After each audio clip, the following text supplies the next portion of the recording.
Welcome back to the Dream with Caden here. Today, guys, I'm going to share with you one of, if not the number one skill to transforming and changing yourself.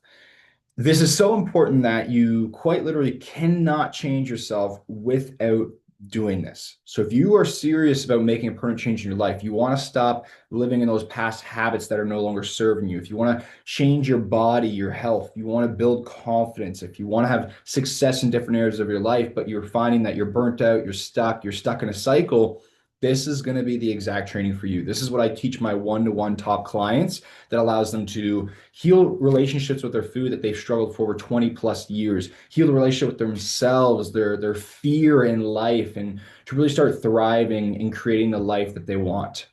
So let's dive in. That number one skill is learning how to observe and not reacting in our lives. So what I mean by this is if you look at this graph here that I created on the screen, there's this little filter here.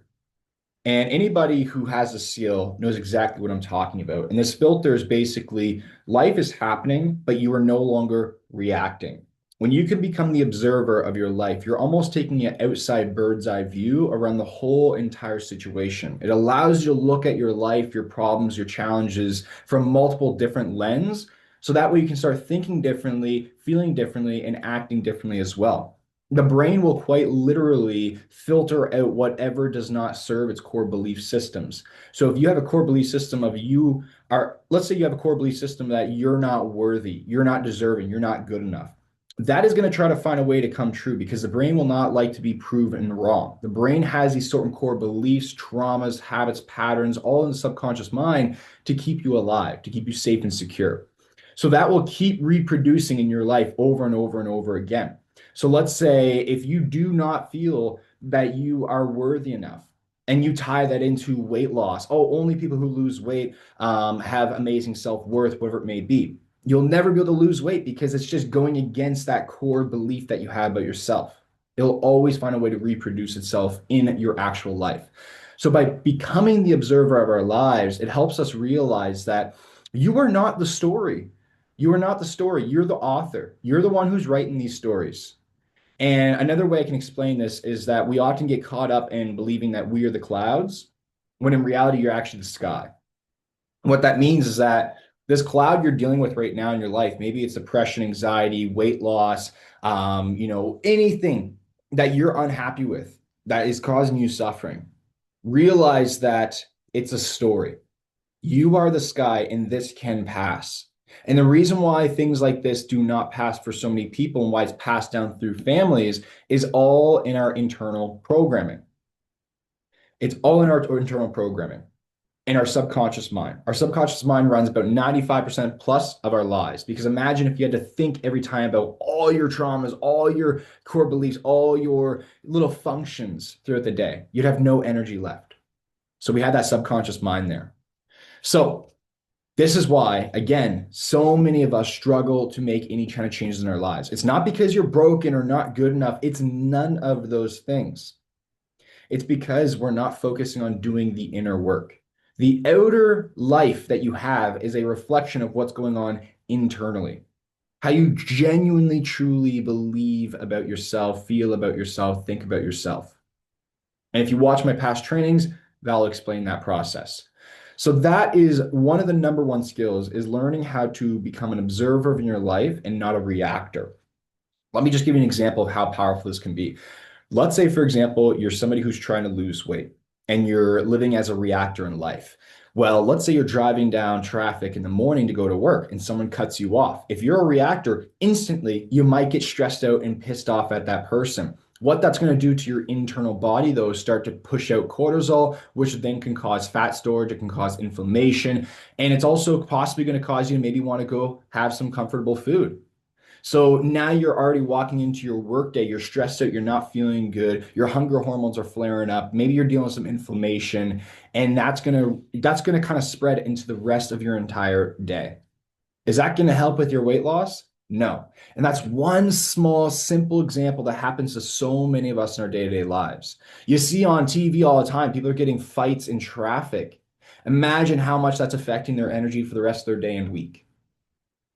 So when we can learn to become the observer of our lives, where someone cuts us off in traffic, we take that step back, we take the breath, connect the mind, the body, and we realize, hey, they probably didn't mean any harm, and who cares anyways? The day's going to go on. I'm all good. Breathe, get back to reality. Wow, your day is going to turn out completely, completely, completely different. And again, that's just one small example here, guys. So that's the power of becoming an observer of your life and no longer the reactor. The observer allows you to take the bird's eye view so you can really see outside the box about, hey, what kind of programs do I have going on in my life? What kind of habits do I have going on in my life? And it allows you to change it and work through it. And it's one of the most empowering things because I think that society kind of pushes out that you're broken, you can't change, something's wrong with you, you got to take a pill, you got to do the surgery, you got to do all these things, and you can't heal yourself. And I've seen it over 500 plus times. I've seen clients get sober. I've seen them beat depression. I've seen them lose 200 pounds plus and keep it off for multiple years.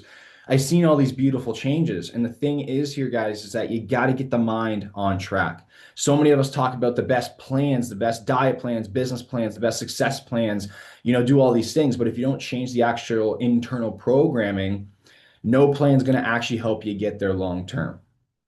Okay. Eventually, that internal programming is going to find a way to come back true. So that is the power of it. So you want to be able to take yourself out of the situation to grow. Okay. So think of this is that your brain will literally filter out whatever does not serve its core beliefs. So if you have a core belief, again, that you are not worthy, you are not good enough, you will always filter out things that prove that you are good enough and it'll only focus on why you're not good enough. Another example, and we can go deeper into universal laws, is the law of attraction. You attract what you are. So if you have a core belief that you are not worthy, and that is your dominant emotion of overall sadness or not feeling good about yourself, that's the frequency that you're living off of. Everything in the universe has a certain set tuned in frequency, everything vibrates. That's literally what you're going to attract into your life. But it can also go on the other hand as well, right? Just a quick example on that there. I have a client who I had a call with the other night, and she's practicing building abundance in her life and new financial opportunities as she's starting to travel across the world and the country.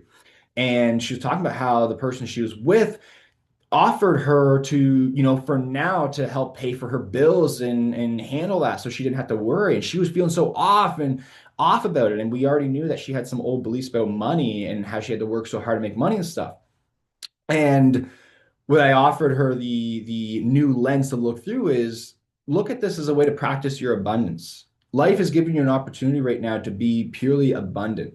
The mission, the goal of you wanting to get this new career is not going to change, but why resist yourself from that abundance, especially when you're trying to tap into more of that in your life?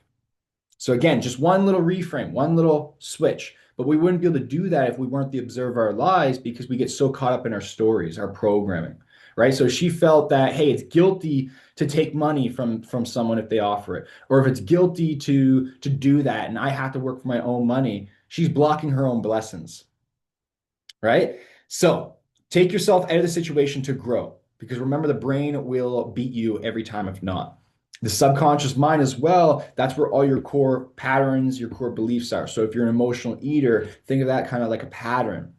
And that will keep reproducing and probably keep sabotaging your weight loss because if you think of yourself as someone who is healthy and fit, they probably don't have that emotional eating battle anymore, right? So that has to go, right? We have to let go of what no longer serves us so we can step into and make room for what we actually do want.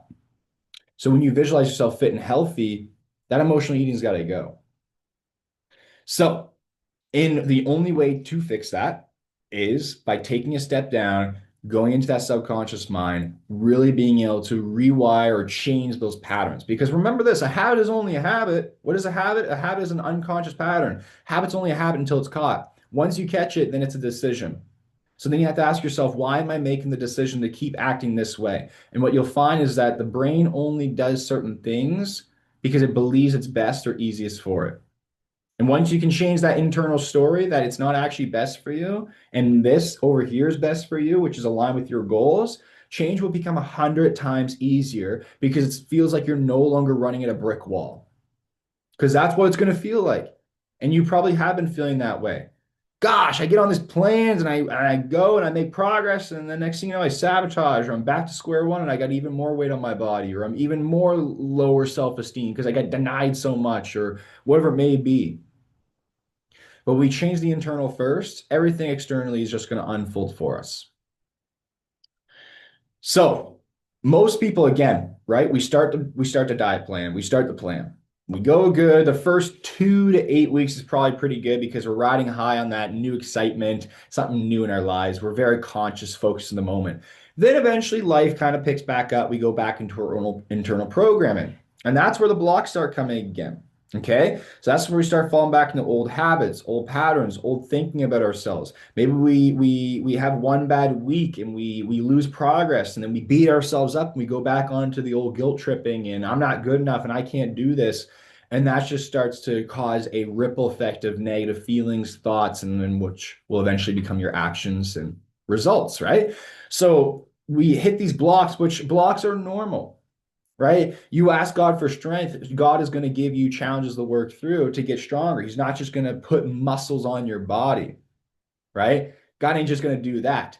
So be careful of what you ask for because you do get it, but it's just never how you think it is. But these challenges will pop up to get stronger, right? To move through this. Okay, this block of emotional eating is popping up. Most of us, we get caught up in the story of ourselves. I'm not good enough, and this is just who I am and how I am. I can't change them. But no, you got to realize this is just the story that you've been playing. Take a step back, realize your human potential, realize that this is just a pattern, it's a blockage right now, and that you get to work through this in order to move forward to get what it is that you want. But don't stop there and then turn backwards, because what happens is that most people will hit these blocks, we turn backwards, we go back, right? We have to start over again, we quit. We go back to exactly where we don't want to be in the first place, where we're trying to get away from. So it doesn't even make any sense, right? But we get so caught up that it's too hard, it's too uncomfortable, whatever it may be. But I'm telling you, on the other side of that, when you work through those blocks there, and this is what I do with my clients, when you work through those blocks there, success is on the other side. And it all just unfolds for you because you get 100% completely aligned with who it is that you want to be.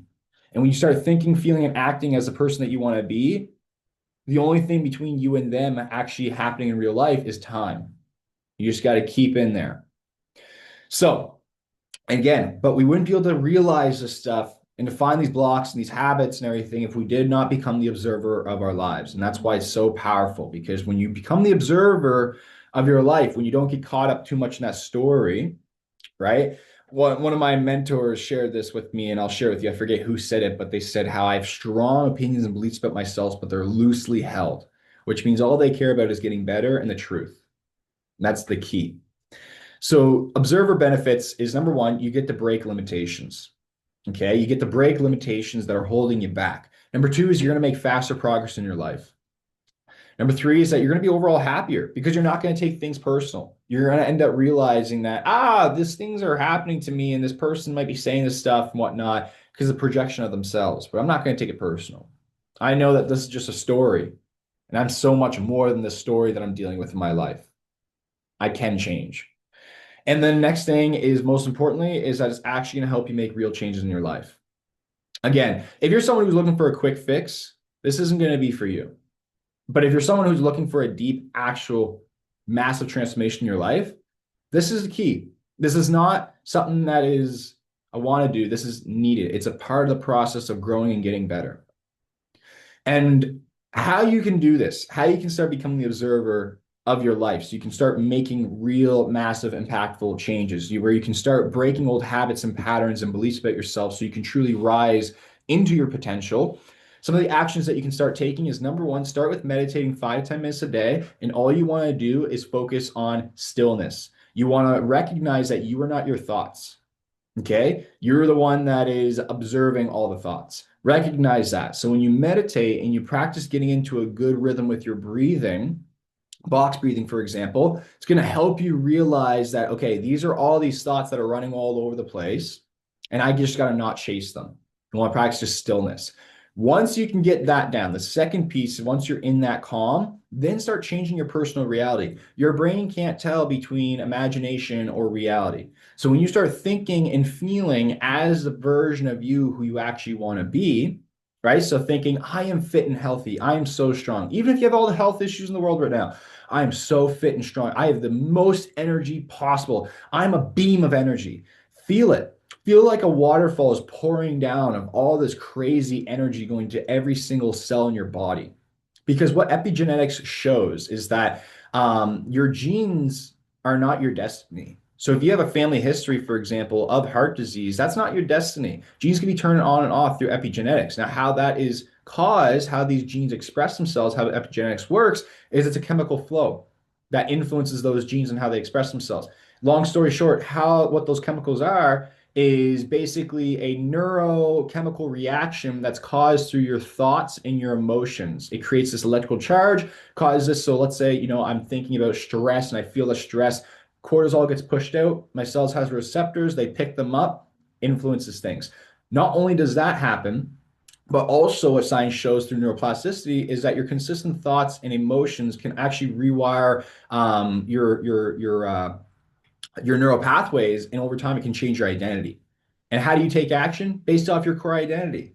If you don't believe me, look at politics, right? Either if you love Trump or if you love the left side, whatever it may be, if that's your identity, you're going to take action that way. It's going to be hard to change your mind. Because again, remember, the brain filters out whatever does not serve its core beliefs, its core identity.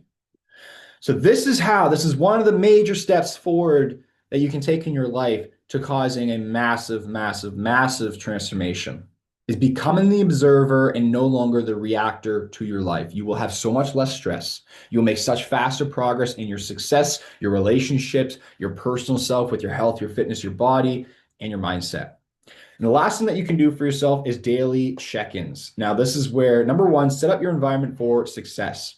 Put the things that you want in your life all around you so you see it, that animal brain. Okay. You want to see it, you want to feel it, you want to touch it, you want to be around it, surround yourself around it. The environment is so powerful. But also daily check-ins. Reminders on your phone are going to pop up. Check in with yourself. What story are you playing right now? What state of being are you in? Are you in a stressed out state? Why? Okay, let's step back. Let's observe the situation. Let's feel better, right? Let's become the observer of our lives and not the reactor. Remember, you are the author, not the story.